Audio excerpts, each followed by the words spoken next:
Hi friends, आप सभी लोगों का आपके अपने YouTube channel agriculture tricks by NK पे हार्दिक स्वागत करते हैं। जैसा कि आप लोगों को पता है कि एग्रीकल्चर से रिगार्डिंग कोई भी अपडेट वगैरह आता है तो हम आप लोगों को वीडियो के माध्यम से प्रोवाइड करवाते रहते हैं। तो आज इसी कड़ी के अंतर्गत मैं बात करूंगा टॉप 60 क्वेश्चनों की, जो कि आपके हर एग्रीकल्चर के अंतर्गत जो क्वेश्चन पूछे जाते हैं उनकी बात करने वाले हैं। इसके अंतर्गत वह क्वेश्चन दिए गए हैं जो आपके हर एग्जाम के अंतर्गत बार बार पूछे जाते हैं, चाहे आपकी एग्रीकल्चर ऑफिसर की वैकेंसी हो, चाहे डब्ल्यू की हो, चाहे आपके एग्रीकल्चर सुपरवाइजर की हो, चाहे जेट का हो, चाहे सीयूईटी का हो। आपके हर एग्जाम के अंतर्गत ये पूछे ही जाते हैं। तो चलिए विदाउट किसी टाइम वेस्ट के आज का सेशन है वो स्टार्ट करते हैं। फर्स्ट क्वेश्चन आता है राजस्थान का भौगोलिक क्षेत्र भारतवर्ष का कुल भौगोलिक क्षेत्र का कितना प्रतिशत है? तो आपको बताया होगा 10.41% है। चलिए ऑप्शन नंबर बी यहाँ से क्या होता है, काफी शानदार आंसर निकल के आता है।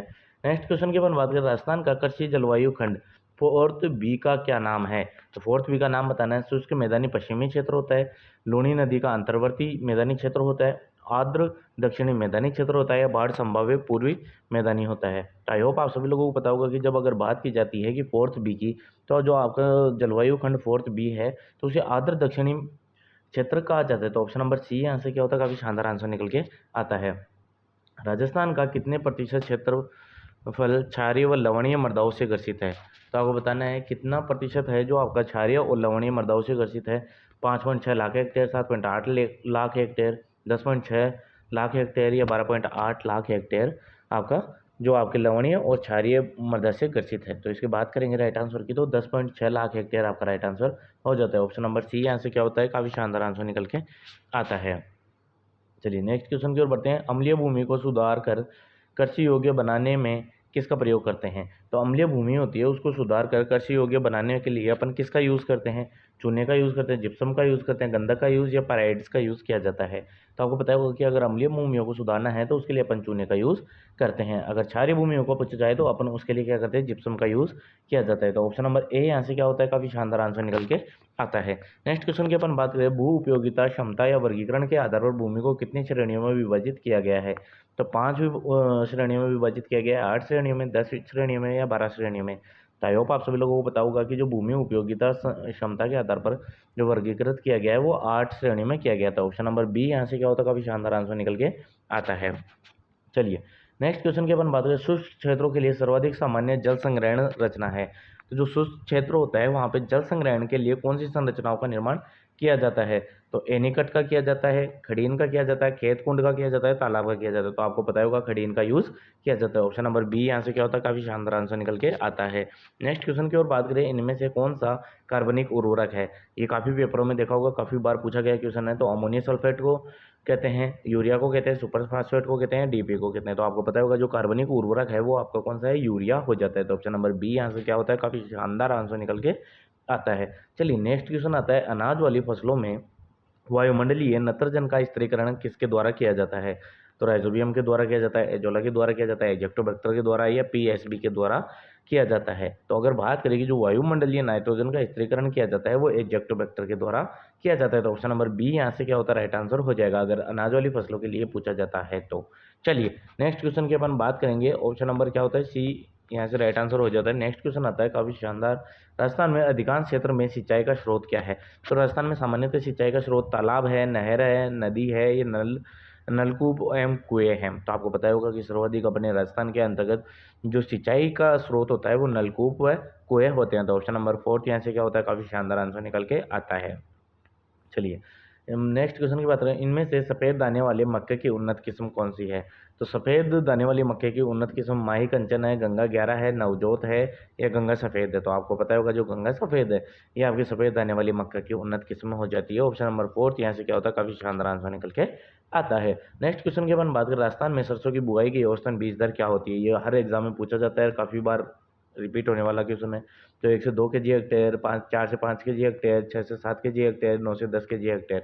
तो आपको पता होगा कि अगर सरसों की बुआई की जब औसतन बीज दर की बात की जाती है तो 4 से 5 केजी प्रति हेक्टेयर बीज दर यूज़ की जाती है। चलिए काफ़ी शानदार क्वेश्चन आ रहा है एक और, मूंग की फसल में प्रति हेक्टेयर उचित पौधों की संख्या होती है तो यानी कि 1 हेक्टेयर में प्रति हेक्टेयर उचित पौधों की संख्या कितनी होती है मूंग की फसल के अंतर्गत आपके? तो 66,000 होती है, 1,20,000 होती है, 2,40,000 होती है, 3,33,000 होती है? तो इसका जब राइट आंसर की अपन बात करेंगे कि आपके जो मूंग की फसल के अंतर्गत जो प्रति हेक्टेयर उचित पौधे की संख्या ही होती है वो कितनी होती है, 3,33,000 हो जाती है। ऑप्शन नंबर 4 यहाँ से क्या होता है, काफी शानदार आंसर निकल के आता है। चलिए नेक्स्ट क्वेश्चन बात करें कि वृक्षों एवं घासों को एक साथ उगाने की पद्धति को क्या कहते हैं। तो एग्रो फॉरेस्ट्री कहा जाता है, सिल्वीकल्चर कहा जाता है, या सिल्वीपेस्ट्रल कहा जाता है, या फार्म फॉरेस्ट्री कहा जाता है। तो आपको पता है वह सिल्वीपेस्ट्रल है, वो अपन वृक्षों के साथ में घास की खेती करने की उगाने की पद्धति को कहा जाता है। ऑप्शन नंबर 3 यहाँ से क्या होता है, काफी शानदार आंसर आपका निकल के आता है। चलिए नेक्स्ट क्वेश्चन है, काफी शानदार क्वेश्चन है, काफी बार पूछा जाने वाला क्वेश्चन कि गेहूं की फसल में सिंचाई की मुख्य क्रांतिक अवस्था कौन सी है। तो गेहूं की फसल के अंतर्गत जो सिंचाई के अंतर्गत मुख्यतः क्रांतिक अवस्था होती है वो कौन सी होती है, शीर्ष जड़े जमने का समय, फूटान पर, बालियां आने पर, या दूधी अवस्था पर। तो आपको पता होगा कि शीर्ष जड़े जमने का समय होता है वो आपकी क्रांतिक अवस्था मानी जाती है, जिसे आप क्या कहते हो, CRI यानी क्राउन रूट इनिशिएशन। और इसकी कितने दिन बाद में आती है, सोविंग के 21 दिन बाद में आती है। चलो ये भी समझ में आ गया होगा। ऑप्शन नंबर ए यहाँ से क्या होता है, काफी शानदार आंसर निकल के आता है। चलिए नेक्स्ट क्वेश्चन की अपन बात करें, सोयाबीन में कितने प्रतिशत तेल पाया जाता है।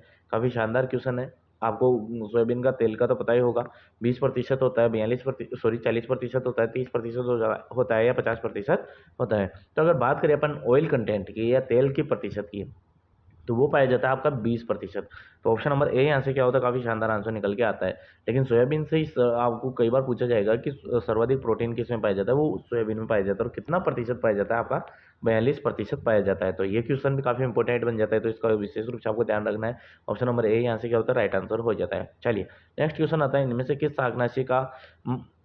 शाकनाशी का मक्का व उड़द अंतःशस्य में प्रयोग करना चाहिए। तो 2,4-D का करना चाहिए, आइसोप्रोटेरोन का, एट्राजिन का, या स्टाम्प का यूज करना चाहिए। तो इसका जब राइट आंसर की अपन बात करेंगे कि जो आपके यूज किया जाता है अंतःशस्य के अंतर्गत, मक्के के अंतर्गत या आपके उड़द में, तो स्टाम्प का यूज किया जाता है। ऑप्शन नंबर 4 यह कहा जाता है, राइट आंसर हो जाता है। चलिए नेक्स्ट क्वेश्चन है, ये काफी बार पूछा गया क्वेश्चन है, भूमि समतुल्यांक अनुपात यानी लैंड इक्विवेलेंट रेशियो किसका निर्धारण बिंदु है। तो वह है एकल फसल खेती के लिए है, अविराम खेती के लिए है, मिश्रित खेती के लिए है, क्रमबद्ध खेती के लिए। तो आपको पता होगा जो मिश्रित खेती होती है उसके लिए लैंड इक्विवेलेंट रेशियो का निर्धारण बिंदु किया जाता है। तो ऑप्शन नंबर 3 यहाँ से क्या होता है, काफी शानदार आंसर निकल के आता है। नेक्स्ट क्वेश्चन की अपन बात करें, संकुल मक्का का प्रमाणित बीज उगाने के लिए मक्के को एक खेत से दूसरे खेत में की दूरी कम से कम कितनी होनी चाहिए। तो कितनी दूरी होनी चाहिए आपके, 25 मीटर, 50 मीटर, 75 मीटर, या 100 मीटर। तो आपको दोनों ही अगर बात करें संकर के अंतर्गत पूछा जाता है, संकुल में पूछा जाता है, तो इसके अंतर्गत कितनी होती है आपकी, 100 मीटर रखी जाती है। चलिए ऑप्शन नंबर 4 यहाँ से क्या होता है, राइट आंसर हो जाता है। चलिए नेक्स्ट क्वेश्चन आता है, सुरक्षित अनाज भंडारण हेतु दानों में कितने प्रतिशत नमी उपयुक्त रहती है। तो 8 से 10% रहती है, 12 से 15%, 15 से 18%, 18 से 20%। तो अपन बात करें कि सुरक्षित अनाज रखने के लिए आपके 10 से 12% जो दानों के अंतर्गत नमी उपयुक्त रहती है। अब अकॉर्डिंग टू ऑप्शन देखें तो ये क्या होगा, आपका 8 से 10 हो जाएगा। लेकिन जनरली अगर आपके ऑप्शन आता है 10 से 12, तो आपको वो टिक करना है। तो ऑप्शन नंबर ए यहाँ से क्या कर लेंगे अपन, राइट मान लेंगे। चलिए नेक्स्ट क्वेश्चन के बाद बात करें, वर्तमान में कौन सी राजस्थान कृषि विभाग द्वारा संचालित एक महत्वपूर्ण योजना है। तो कृषि विज्ञान केंद्र है, जल ग्रहण क्षेत्र प्रबंधन है, आत्मा है, या NATP है। तो अपन बात करेंगे इसके शानदार आंसर की, तो वो कौन सा हो जाता है आपका, आत्मा। ऑप्शन नंबर 3 यहाँ से क्या होता है, शानदार आंसर निकल के आता है। भारत में वर्तमान उद्यानिकी क्षेत्रफल, ये अपन नया डाटा करेंगे उसके अंतर्गत सोल्व कर लेंगे। चलिए नेक्स्ट क्वेश्चन, काफी शानदार क्वेश्चन, स्कर्वी नामक रोग किस विटामिन की कमी से होता है। तो स्कर्वी रोग आपके विटामिन ए की कमी से होता है, बी की कमी से होता है, विटामिन सी की कमी से, या विटामिन डी की कमी से होता है। अब इसके राइट आंसर की अपन बात करें, विटामिन सी की कमी से आपका कौन सा रोग हो जाता है, स्कर्वी रोग हो जाता है। ऑप्शन नंबर 3 यहाँ से क्या होता है, काफी शानदार आंसर निकल के आता है। नेक्स्ट क्वेश्चन की अपन बात करें, राजस्थान में देसी गुलाब यानी कि एक तो चेती गुलाब होता है आपका, और एक होता है वो देसी गुलाब होता है। तो देसी गुलाब की खेती किस जिले में सर्वाधिक अधिक होती है। तो उदयपुर में होती है, सिरोही में होती है, भरतपुर में होती है, अजमेर में होती है। तो अब हम बात करें कि देसी गुलाब होता है वो आपका सर्वाधिक कहाँ होता है, अजमेर में होता है। तो ऑप्शन नंबर 4 यहाँ से क्या होता है, काफी शानदार आंसर निकल के आता है। चेती गुलाब की बात की जाएगी वो कहाँ होता है आपका, खमनोर के अंतर्गत होता है। चलिए नेक्स्ट क्वेश्चन की ओर बात करेगी, पाले से निम्न में से कौन सी फसल अधिक प्रभावित होती है। तो फूल गोभी होती है, टमाटर होती है, गाजर होती है, प्याज होता है। तो आपको पता होगा कि जो पाले से सर्वाधिक अधिक प्रभावित होती है वो कौन सी होती है आपकी फसल, टमाटर की फसल होती है। तो ऑप्शन नंबर बी यहाँ से क्या होता है, काफी शानदार आंसर निकल के आता है। नेक्स्ट क्वेश्चन के बारे में बात करें, संतरा में पादा प्रवर्धन की कौन सी विधि उपयुक्त की जाती है। तो आपके कौन सी ली जाती है, आपकी बडिंग यूज की जाती है, यानी कि कलिकायन यूज किया जाता है। तो ऑप्शन नंबर बी यहाँ से क्या होता है, काफी शानदार आंसर निकल के आता है। चलिए नेक्स्ट क्वेश्चन की अपन बात करें आम के पौधे लगाने का उपयुक्त समय कौन सा होता है। तो आई होप आप सभी लोगों को पता होगा कि आम का पौधा जनरली बारिश के या बरसात के दिनों में लगाया जाता है। तो जून में लगाते हैं, जुलाई में लगाते हैं, अक्टूबर में लगाते हैं या जनवरी में लगाते हैं। तो इसके राइट आंसर की अपन बात करेंगे कि जो आपके आम के पौधे लगाए जाते हैं जनरली वो जुलाई के माह में लगाए जाते हैं, कि बरसात का टाइम हो जाता है तब लगाते हैं। तो ऑप्शन नंबर बी यहाँ से क्या होता है, काफी शानदार आंसर निकल के आता है। नेक्स्ट क्वेश्चन की बात करें उद्यान लगाने की विभिन्न विधियों में मुख्यतः कौन सी विधि अपनाई जाती है। तो अगर बात करें सबसे मुख्यतः अपनाई जाने वाली विधि है वो कौन सी होती है, आपकी वर्गाकार होती है। तो ऑप्शन नंबर ए यहाँ से क्या होता है, काफी शानदार आंसर निकल के आता है। चलिए नेक्स्ट क्वेश्चन की अपन बात करें, ये काफी बार पूछा गया क्वेश्चन है और काफी एग्जामों में रिपीटेड क्वेश्चन है। पुराने या आर्थिक रूप से कमजोर भाग को सुधारने हेतु प्रसारण की कौन सी विधि अपनाई जाती है। तो भेड़ कलम यानी भेंट कलम जिसे एनार्चिंग कहते हैं वो, या कलिकाएं जिसे बडिंग कहते हैं वो अपनाते हैं, स्टूलिंग अपनाते हैं, या चोटी बांधना या टॉप वर्किंग अपन अपनाते हैं। तो अपन बात करें कि आपके पास में कोई गार्डन है या पुराना गार्डन है, वो आर्थिक रूप से कमज़ोर हो चुका है, तो उसको आप सुधारना चाहते हो या प्रसारण करना चाहते हो, तो उसके लिए आपको क्या करना पड़ेगा, टॉप वर्किंग करनी पड़ेगी। तो ऑप्शन नंबर फोर्थ यहाँ से क्या होता है, काफ़ी शानदार आंसर निकल के आता है। चलिए नेक्स्ट क्वेश्चन की अपन बात करें। नेक्स्ट क्वेश्चन आता है आपके, नींबू वर्गीय वृक्षों में फल झड़ना की समस्या को रोकने के लिए किस पादप वर्दी का नियंत्रक का छिड़काव करते हैं। तो आपको पता ही होगा 2,4-D का यूज़ किया जाता है। तो ऑप्शन नंबर फोर्थ यहाँ से क्या होता है, काफ़ी शानदार आंसर निकल के आता है। चलिए नेक्स्ट क्वेश्चन की ओर बढ़ते हैं। नेक्स्ट क्वेश्चन आता है आपका, टमाटर में बसंत व ग्रीष्मकालीन फसल के नर्सरी के बीजों की बुआई कब करते हैं। तो बीजों की बुआई पूछा है ना, ट्रांसप्लांटिंग नहीं पूछा है। तो नर्सरी की बीजों की बुआई के लिए अपन ग्रीष्मकालीन करना है, तो बीजों की बुआई कब करते हैं। तो 1 नवंबर को, दिसंबर को, जनवरी को या फरवरी को। तो आपको पता ही होगा कि अब जब अपने को टमाटर की जो बीज की सोविंग करनी है तो वो अपन मुख्यतः कब करते हैं। तो इसके अगर राइट आंसर की अपन बात करेंगे तो वो कौन सा हो जाता है, जनवरी का माह हो जाता है। तो ऑप्शन नंबर थर्ड यहाँ से क्या होता है, काफ़ी शानदार आंसर निकल के आता है। नेक्स्ट क्वेश्चन की अपन बात करें, प्याज की खरीफ फसल लेने के लिए उपयुक्त किस्म कौन सी है। तो आई होप आप सभी लोगों को पता होगा, काफ़ी रिपीटेड क्वेश्चन है ये तो, कि जो खरीफ की फसल लेने के लिए उपयुक्त किस्म होती है प्याज की, वो कौन सी होती है, N53 होती है। चलिए नेक्स्ट क्वेश्चन की अपन बात करें, पछेती झुलसा रोग से फसलों को बचाने के लिए छिड़काव करते हैं, तो अपन 0.2% में इनको जेब का इसके अंतर्गत यूज़ किया जाता है। तो ऑप्शन नंबर ए यहाँ से क्या होता है, काफ़ी शानदार आंसर निकल के आता है। नेक्स्ट क्वेश्चन की अपन बात करें, आम की नियमित फल देने वाली किस्म कौन सी है। तो अपन बात करें कि आम की नियमित फल देने वाली फसल होती है, वो आपकी किस्म होती है, सॉरी, तो किस्म कौन सी होती है, वो आम्रपाली होती है। ऑप्शन नंबर बी यहाँ से क्या होता है, काफ़ी शानदार आंसर निकल के आता है। नेक्स्ट क्वेश्चन की अपन बात करें, अम्लीय भूमि में किस फल की खेती सुगमता से की जा सकती है। तो बेल की जा सकती है, सीताफल की जा सकती है, अंजीर की जा सकती है, अमरूद की जा सकती है। तो इसके जब राइट आंसर की अपन बात करेंगे कि आपके जो अम्लीय भूमि होती है उसके अंतर्गत जो सामान्यतः की क्रॉप ली जाती है वो आपकी अमरूद की ली जाती है। तो ऑप्शन नंबर फोर्थ यहाँ से क्या होता है, काफ़ी शानदार आंसर निकल के आता है। नेक्स्ट क्वेश्चन की अपन बात करें, भारत में तुड़ाई उपरांत लगभग कितने प्रतिशत फल उपयोग से पूर्व ही नष्ट हो जाता है। ये काफ़ी बड़ी समस्या भी है, लेकिन बात करें कि इसके अंतर्गत राइट आंसर की, तो ऑप्शन नंबर ए यहाँ से क्या होता है, काफ़ी शानदार आंसर निकल के आता है। यानी कि 30% है वो आपकी तुड़ाई उपरांत ही लगभग फल उपयोग से पूर्व ही क्या हो जाते हैं, आपके नष्ट हो जाते हैं। चलिए नेक्स्ट क्वेश्चन की ओर बढ़ते हैं। नेक्स्ट क्वेश्चन आता है आपका, जेली के जमने का मुख्य कारण क्या है। तो तापमान है, पानी है, पेक्टिन है या शर्करा की मात्रा होती है। आई होप आप सभी लोगों को पता होगा, इसका रिपीटेड क्वेश्चन है कि अगर बात करें कि जेली के जमने का मुख्य कारण होता है वो पेक्टिन होता है। तो ऑप्शन नंबर थर्ड यहाँ से क्या होता है, काफी शानदार आंसर निकल के आता है। नेक्स्ट क्वेश्चन की अपन बात करें, उत्तर भारत में मटर की बुआई कब की जाती है। तो उत्तर भारत वाला एरिया होता है जिसके अंतर्गत मटर की बुआई की जाती है वो अक्टूबर माह में कर दी जाती है। तो ऑप्शन नंबर बी यहाँ से क्या होता है, काफी शानदार आंसर निकल के आता है। नेक्स्ट क्वेश्चन की अपन बात करें, जलवायु के आधार पर राजस्थान के कितने जोनों में विभाजित किया गया है। तो आपके 10 जोनों के अंतर्गत विभाजित किया गया है। भारत की बात की जाएगी तो आपके भारत को 15 जोनों में विभाजित किया गया है। चलिए नेक्स्ट क्वेश्चन की ओर बढ़ते हैं।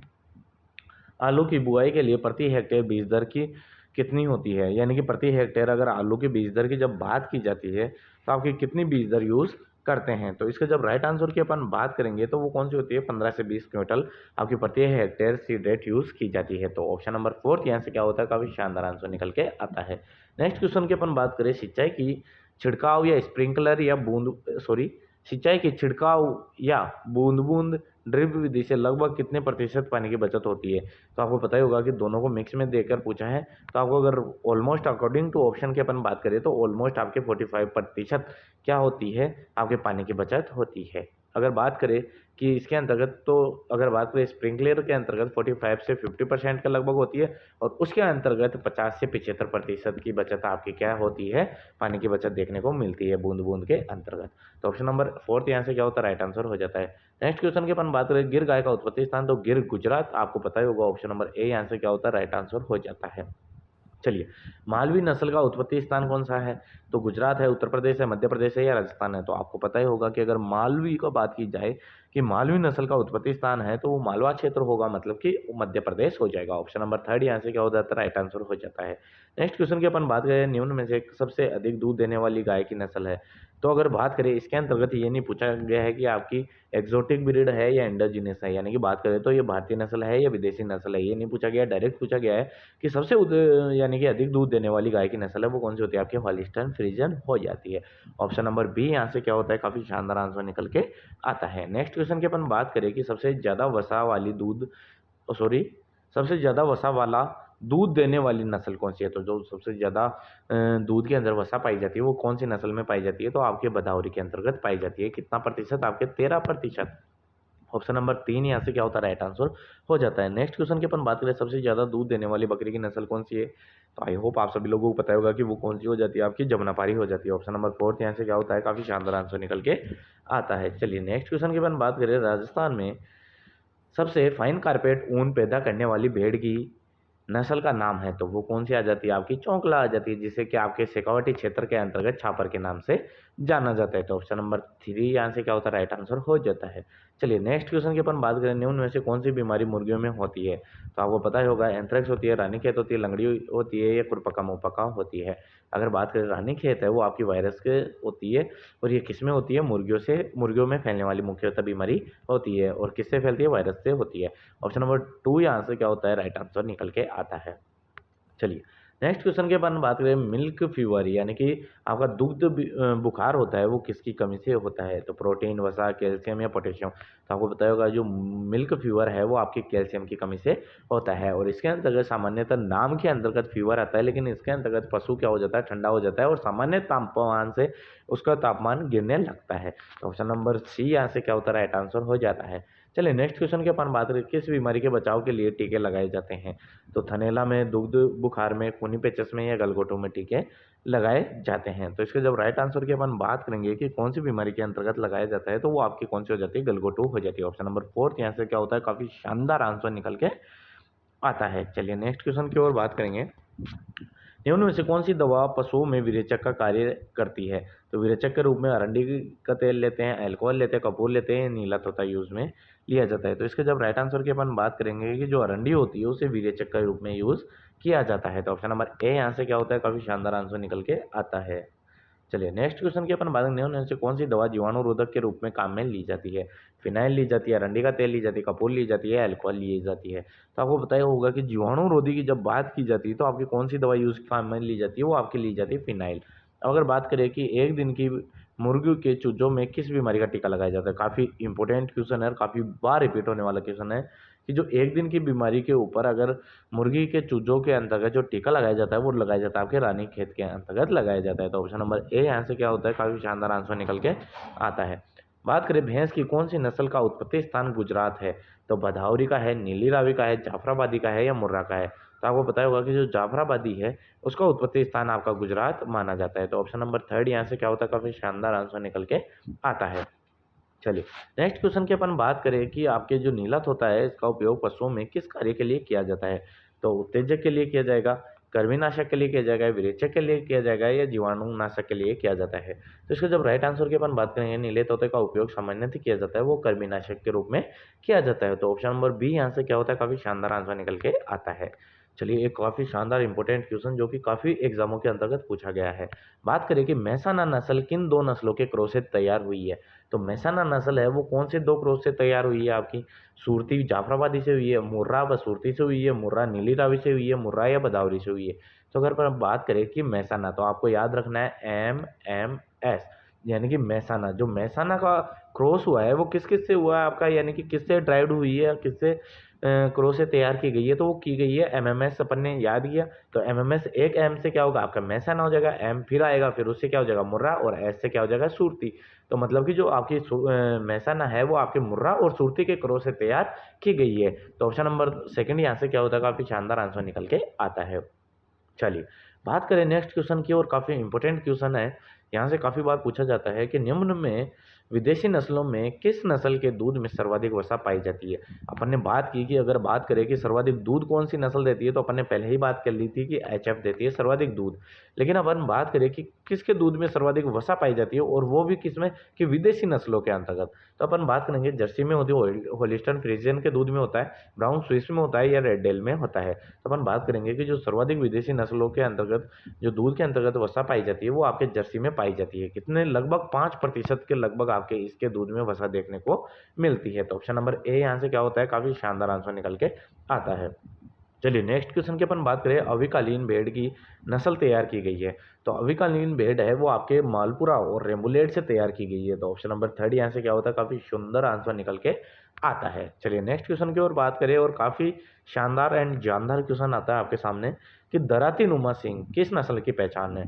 तो आपको पता ही होगा जो सिकल से फॉन्ट पाए जाते हैं वो किस में पाए जाते हैं, मुर्रा में होते हैं, सूरती में होते हैं, मेहसाना में होते हैं, जाफराबादी में होते हैं। तो आपको पता होगा कि सामान्यतः हर नस्ल के अंतर्गत नॉर्मल सींग होंगे, लेकिन दराती नुमा है तो कुछ अलग होगा, मतलब कि वो खूबसूरत दिखेगी। तो ऑब्वियसली ये कुछ नस्ल के अंतर्गत पहचान होगी आपकी सूरती नस्ल की हो जाएगी, कि आपकी इसके अंतर्गत ऑप्शन नंबर बी यहाँ से क्या होता है, काफी शानदार आंसर निकल के आता है। चलिए नेक्स्ट क्वेश्चन की अपन बात करेंगे, पशुओं में आयु का अनुमान लगाया जाता है। तो पशुओं में आयु का अनुमान लगाया जाता है तो वो सामान्यतः दांत को देख कर लगाया जाता है, चमड़े से लगाया जाता है, खुर देख कर लगाया जाता है, पूंछ से लगाया जाता है। तो आपको बता दूं मैं आप लोगों को, सामान्यतः अगर अपन पशुओं का आयु का अनुमान लगाते हैं वो सभी चीज़ों को देखकर लगाया जा सकता है। आपके दांत से भी लगाया जा सकता है, चमड़े से भी लगाया जा सकता है, खुर से भी लगाया जा सकता है, पूंछ से भी लगाया जाता है।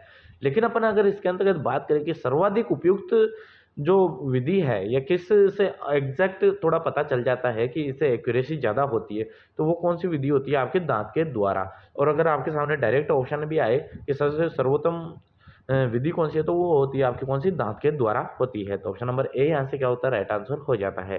नेक्स्ट क्वेश्चन की अपन बात करें, किस नस्ल के भैंस के सिर पर टीका होता है। काफी शानदार क्वेश्चन है और काफी बार पूछा गया क्वेश्चन है। तो आपको बताना है कि भैंस की किस नस्ल के ऊपर सिर के ऊपर टीका पाया जाता है, मुर्रा के ऊपर, मेहसाना के ऊपर, जाफराबादी के ऊपर, या नीली रावी के ऊपर पाया जाता है। तो इसके जब राइट आंसर की अपन बात करेंगे कि जो आपकी भैंस की नस्ल है नीली रावी, तो इसके सिर के ऊपर भी क्या होता है, टीका पाया जाता है। इसके साथ ही इसके जो चारों पांव होते हैं वहां पे भी सफेद सफेद धब्बे होते हैं। इसके साथ साथ ही जो आपकी इसकी नीली रावी की भैंस की पूंछ होती है वो भी आपको सफेद देखने को मिलती है। ये आपके क्या होते हैं, काफी इंपॉर्टेंट करेक्टर हो जाते हैं नीली रावी के। इसके अलावा साथ साथ ही इसकी बॉल आइज पाई जाती है ना, और ये सामान्यतः कहाँ पाई जाती है, ये सतलज नदी के पास में पाई जाती है। तो ऑप्शन नंबर फोर्थ यहाँ से क्या होता है, आपका राइट आंसर हो जाता है। तो आई होप फ्रेंड्स आपको अगर वीडियो पसंद आए तो ज़्यादा से ज़्यादा लाइक करें और शेयर करना ना भूलें। थैंक यू फ्रेंड्स, मिलते हैं नेक्स्ट वीडियो में नेक्स्ट अपडेट के साथ।